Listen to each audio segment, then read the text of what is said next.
Well, for some more post-budget analysis, we're joined by political economist and MD of Zehuti Advisory. That's Mandla Lionel Isaacs.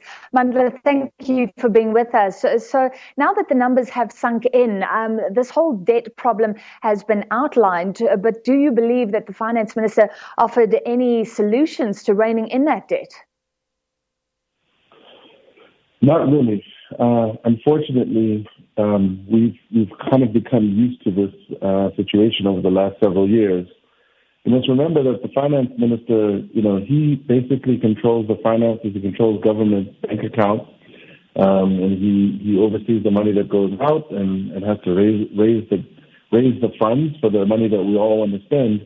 But the reforms that are needed and the tough decisions that are needed are basically not in his hands, they're in his colleagues' hands in the cabinet.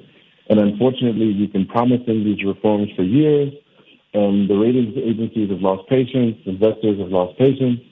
And so all he has done, as unfortunately we've seen time and time again, is to say that tough decisions will be made, check again in October. Yeah. Give me an example of some of the reforms needed that you think he would like to implement. Well, I mean, since as far back as 2017, if not earlier, government has been promising to resolve the telecommunications standoff around digital migration and auctioning new spectrum. As tens of billions of rands of investment that the telecoms industry is ready to make as soon as government licenses new spectrum. Government's promising for years to deal with to allow private producers to play a bigger role in electricity generation. Again, that's tens of billions of rand. Some would argue over 100 billion rand of investment that would happen if government lets both industrial users create their own plants to guarantee supply, as well as buying more power from renewable energy IPPs. Those are just two examples of investment that is ready if government could put the right conditions into place. And that's not even going into things like mining policy. Mining legislation and policy regime has been in discussion pending for 10 years. No long-term greenfield mining investment is going to happen when we as South Africa cannot say to an investor, this is the policy regime that's going to govern the industry. Yeah.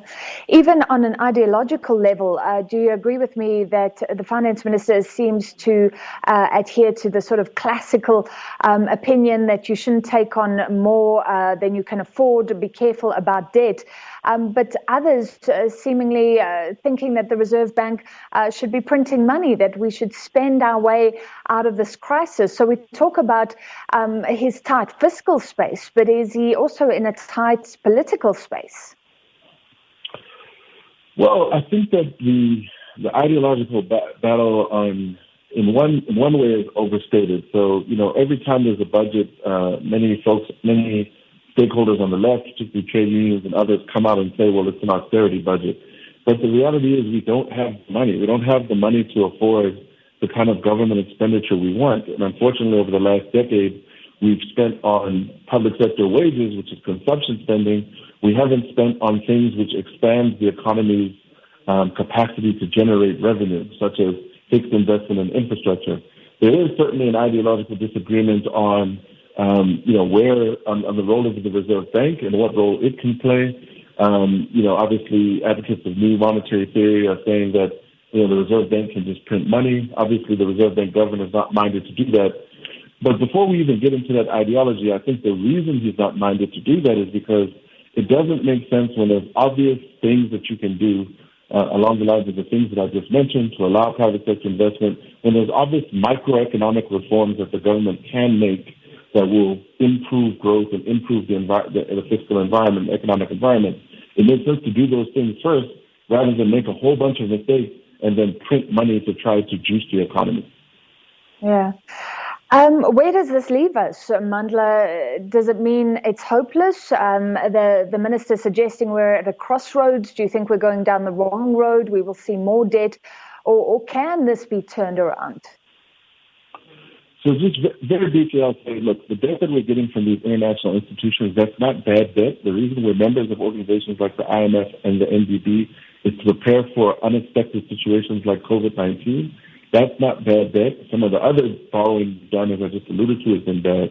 I think on the hopeful side, the optimistic lens to take is that the president and the finance minister have indicated that they're going to use this crisis to implement these long-awaited reforms, to put in place a new economic policy regime.